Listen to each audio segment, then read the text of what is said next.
Bonjour, donc on est à la présentation du nouveau smartphone de chez Motorola, le Motorola Defi, donc un smartphone très intéressant et que Jean-Baptiste Guillemot, qui est directeur produit chez Motorola France, va nous présenter. Alors la première chose qu'on remarque sur ce mobile, d'abord c'est son large écran de 3.7. Voilà. En fait tout le design du mobile, qui est un mobile tactile, a été optimisé autour de cet écran, donc en termes de dimension et en termes de proportion.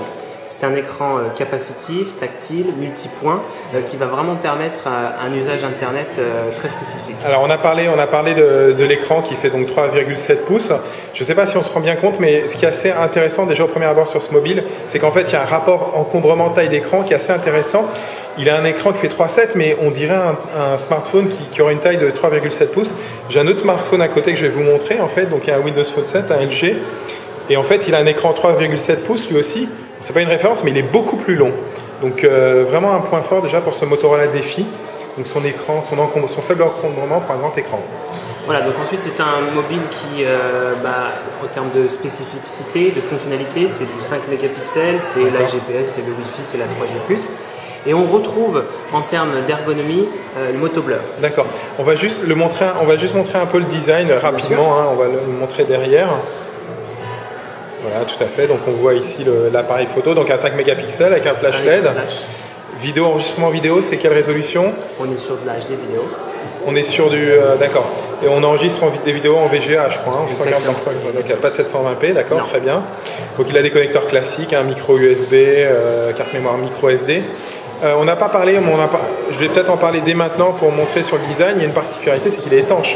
Ce produit est IP67, c'est-à-dire qu'il est étanche, il est résistant à l'eau et à la poussière. IP67, certifié par cette certification IP67. Donc ça veut dire qu'on peut le faire tomber. Il y a un écran qui résiste aux rayures, c'est ça? Exactement. On a aussi le Godzilla Glass qui permet en fait une résistance aux rayures et aux chocs. Donc en fait c'est un smartphone qu'on a voulu résolument tourner autour de la vie quotidienne et il est résistant à la vie quotidienne, les aléas, les maladresses. On verra tout à l'heure qu'effectivement il résiste à l'eau. On finira par quelque chose d'un test très intéressant. Et juste pour dire aussi, donc du coup il a des connecteurs en caoutchouc qui protègent en fait. Bien sûr.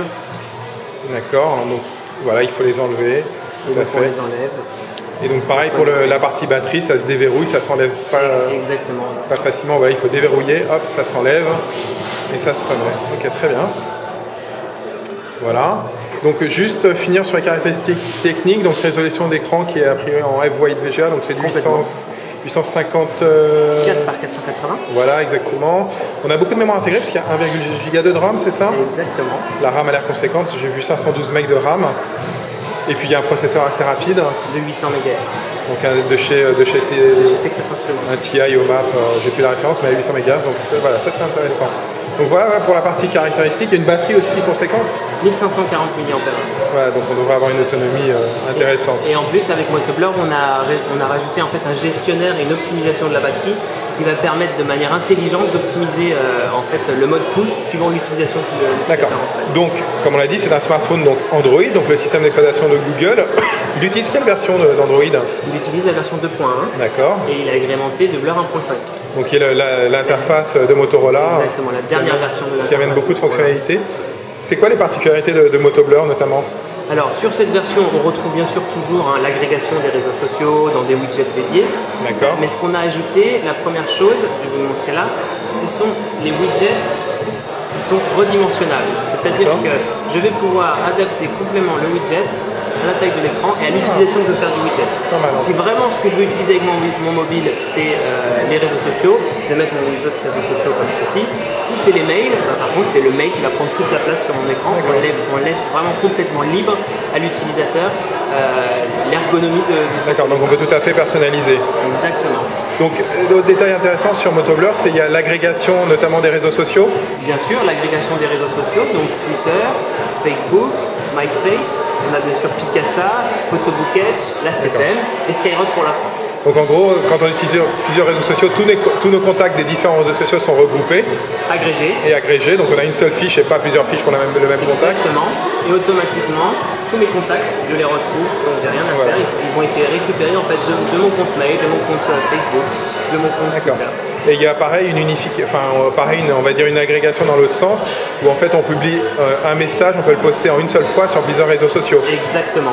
Voilà. Donc nous avons un widget que j'ai retiré là, qui permet en un clic, donc qui est ici, qui permet en un clic de mettre à jour soit mon Facebook, soit mon Twitter, soit tous les services d'un coup en une seule fois. Ça c'est parfait. En fait, juste sur les réseaux sociaux, c'est... Et pareil pour les photos. Lorsque je upload une photo, je vais avoir le choix de l'uploader que sur Facebook ou sur tous mes réseaux sociaux. D'accord. Alors juste pour préciser, bon, elle a beaucoup d'intérêt Motoblur, mais il y a des gens qui préfèrent l'interface nue d'Android. Et en fait, on peut choisir a priori. Exactement. En fait, vous avez ici le choix entre les widgets Motorola, les widgets Motoblur qu'on vient de décrire, mais il y a également tous les widgets téléchargés ou les widgets Android que l'on retrouve sur un Android. Et au démarrage du téléphone, on peut même choisir de ne pas avoir un Motoblur si on veut. Tout à fait, c'est optionnel, c'est libre à l'utilisateur. Et on peut revenir en arrière sur ce choix si on veut après. Exactement. En fait, c'est vraiment Android, c'est une plateforme libre. Dans par là qu'on laisse la liberté à l'utilisateur de faire ce qu'il souhaite de son smartphone. Motoblur, c'est le même état d'esprit. D'accord. Okay. La particularité de ce Motoblur aussi, c'est le lecteur de musique en fait qui a été ajouté, et qui est un lecteur de musique connecté à l'internet, qui va permettre en fait tout simplement dès que je vais jouer un titre, là j'ai tous mes titres, automatiquement le mobile va se connecter à internet et va aller chercher les paroles de la musique. D'accord. Mais je vais avoir accès également en un clic à toute la communauté autour des musiques pour qu'on puisse me recommander de la musique, que je puisse écouter les radios internet et ces choses-là. On a également directement un lien vers les clips musicaux. Donc en fait, on va pouvoir reconnaître la musique qu'on est en train de jouer et aller chercher sur YouTube ou sur GoTV les clips musicaux qui correspondent à ce que je suis en train d'écouter. Et puis enfin, sans téléchargement, sans rien, on a un logiciel de reconnaissance de chansons, que ce soit une chanson jouée par le mobile ou une chanson jouée lors d'une soirée. Très bien. Ok. Je pense qu'on a fait un peu le tour de la partie interface. Tout à fait.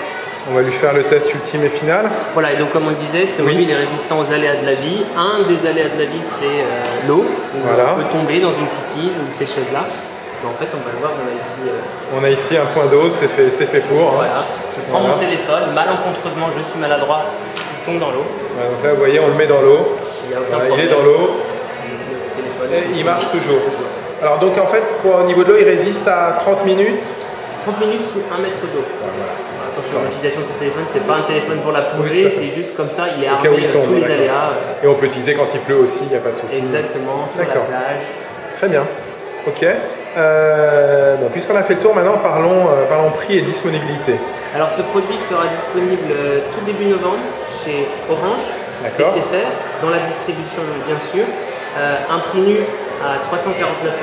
D'accord. Ensuite, bien sûr, il pourra être ajouté à une subvention des opérateurs suivant. Est-ce que vous pouvez me dire à quel prix il sera chez les opérateurs avec abonnement ou pas? Là, je vous laisserai poser la question aux opérateurs. Alors moi, j'ai déjà posé la question et on m'a dit que ce serait à partir de 1 €. Donc, s'il y a quelque chose de très intéressant, a priori, avec du forfait classique, on pense à un forfait SFR Webphone, par exemple. Voilà. Et dernière question, donc il est en Android 2.1.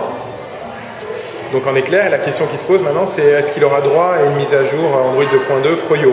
Alors ce que Motorola fait toujours, c'est qu'il optimise l'expérience entre le hardware et le software.